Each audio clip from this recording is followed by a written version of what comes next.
Hi.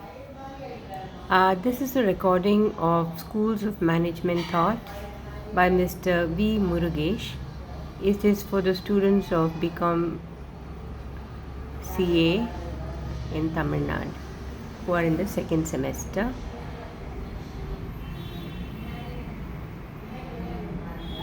Schools of Management Thought. There are three schools of management thought: classical school, behavioral school, and modern management school. Classical school. Under classical school, there are three types: scientific management, bureaucratic management, and administrative management. Scientific management focused on matching people and tasks to maximize efficiency. Bureaucratic management focused on the ideal form of organization. Administrative management focused on identifying principles that will lead to the creation of the most efficient system of organization and management. Now we look at each one of them separately. Scientific management.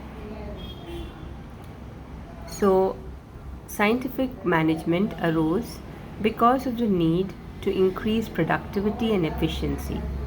The emphasis was on trying to find the best way to get the most work done by examining how the work process was actually accomplished and by scrutinizing the skills of the workforce. Taylor and scientific management. Taylor is the name of the person who propagated it. Taylor, Taylor and scientific management. The key points in this were: 1. Experiment in iron foundry. 2. Shoveling coal. 3. Standard operating procedure: hire the man with the shovel. 4. New idea: use. 5. Standardized shovels. General principles of scientific management. There are 4 general principles of scientific management. First, there is one best way to perform a task. 2. Selection and training of workers. 3. Incentives should be provided for workers to use the one best way. 4. Managers and labor share work and responsibility. Bureaucratic management. This was propagated by Max Weber, Max Weber. He lived from 1864 to 1920. Max Weber was a German sociologist. He was a teacher at Berlin University. He was a chief exponent of bureaucratic model. Bureaucratic organization, in Weber's views, is the most efficient form of organization. According to Weber, the major characteristics of bureaucracy are: A. A well-defined hierarchy. B. Division of labor and specialization. C. Rules and regulations. D. Impersonal relationships between managers and employees. E. Records. F. Competence.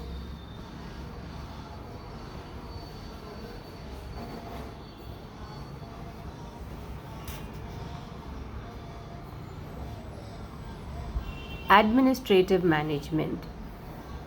This was propagated by Henry Fayol, Henrifayol. He lived from 1841 to 1925. Functions of management. 1.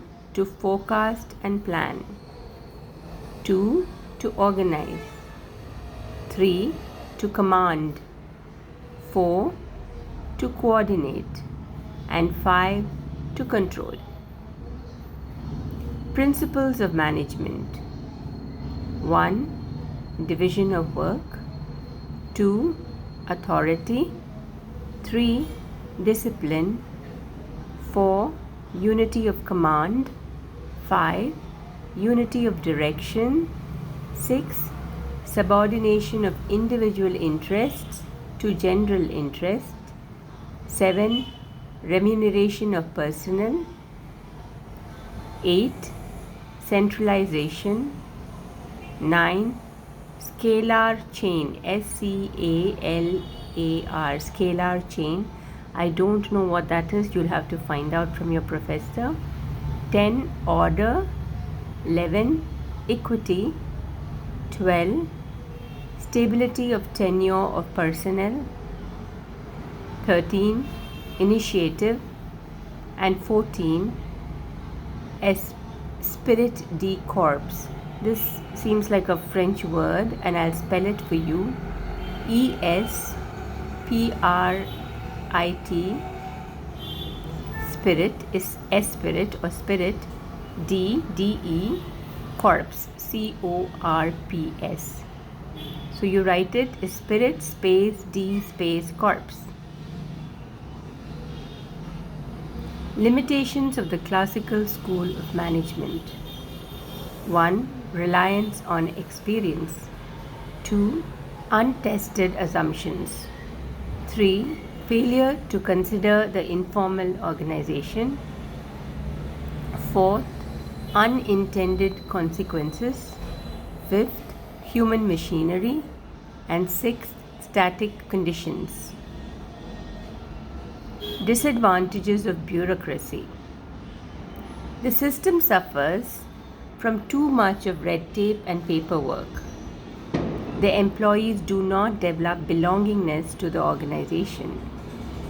The excessive reliance, third point. First was the system suffers from too much of red tape and paperwork. Second, the employees do not develop belongingness to the organization. Third, the excessive reliance on rules and regulation and adherence to these policies inhibit initiative and growth of the employee. They are treated like machines and not like individuals. Fourth, the employees become so used to the system, they resist to any change and introduction of new techniques of operations. Behavioral school. Neoclassical theory deals with the human factor. Elton Mayo, ELTON, Elton Mayo, pioneered the human relations to improve levels of productivity and satisfaction. This approach was first highlighted by the improvements known as Hawthorne experiments conducted at Illinois. Hawthorne experiments, I'll spell it to you, HATHRONE, Hawthorne experiments conducted at Illinois, ILLIONOIS, Illinois, plant of Western Electric Company between 1927 and 1932. Neoclassical approach also causes behavioral science management, which is a further refinement of human relations approach. Now, a little detail, few facts about the Hawthorne studies. The Hawthorne studies, key factors: 1. Studies performed at Western Electric's Hawthorne plant at Cicero, CICERO, in the state of Illinois, ILLINOIS, in 1927. Elton Mayo did the studies to determine the best lighting to maximize productivity. Productivity of the study group increased whether lighting was increased or decreased. The first results were confusing. Then this notes focuses on Abraham Maslow. Abraham Abraham Maslow, Maslow. He was the father of humanistic psychology.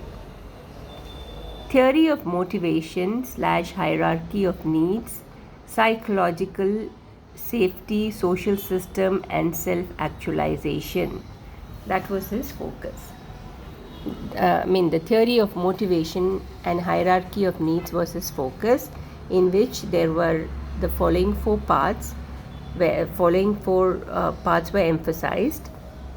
That is psychological, safety, social esteem, and self-actualization. Each step of the hierarchy must be satisfied before the next can be activated, and that once a need was substantially satisfied, it no longer motivated behavior. Last point, self-actualization, that is achieving one's full potential, summit of a human being's existence. So under Abraham Maslow, these were the 4 points. And he has shown it again in a pyramid, in a triangle shaped pyramid. At the base of the pyramid,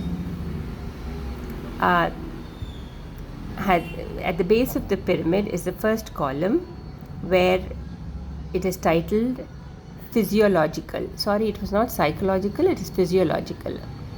In the previous thing I read it as psychological, it is physiological. So under physiological, let me see what I read.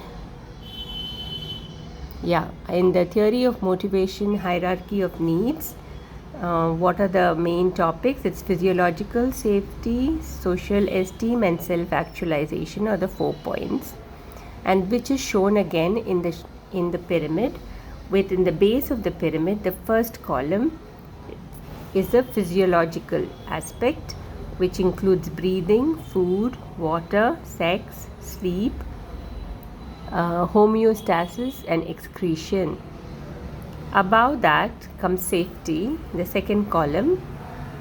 Security, safety includes security of body, employment, resources, morality, the family, health, and property. Then above that comes love and belonging, which is the third column from the bottom of the pyramid. In love and belonging, the aspects are friendship, family, and sexual intimacy. Above that comes esteem. Esteem includes self-esteem, confidence, achievement, respect of others. And on top of the peak of the pyramid triangle is self-actualization, where the points are morality, creativity, spontaneity, problem solving, lack of prejudice, and acceptance of facts. So we looked at the 3 schools, and now we are looking at modern management school. The third school is the modern management school. Modern management thought has evolved from older theories of management and years of management experience.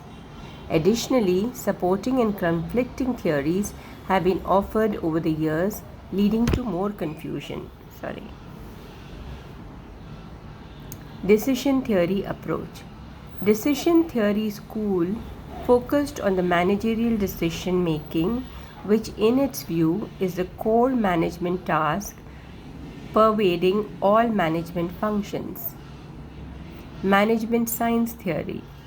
This is an approach to management that focuses on the use of rigorous quantitative techniques to help managers make maximum use of organizational resources to produce goods and services. And with this we come to this topic where what am I doing? We come to the end of this recording of types of schools of management thought. So we covered classical, behavioral, and modern management.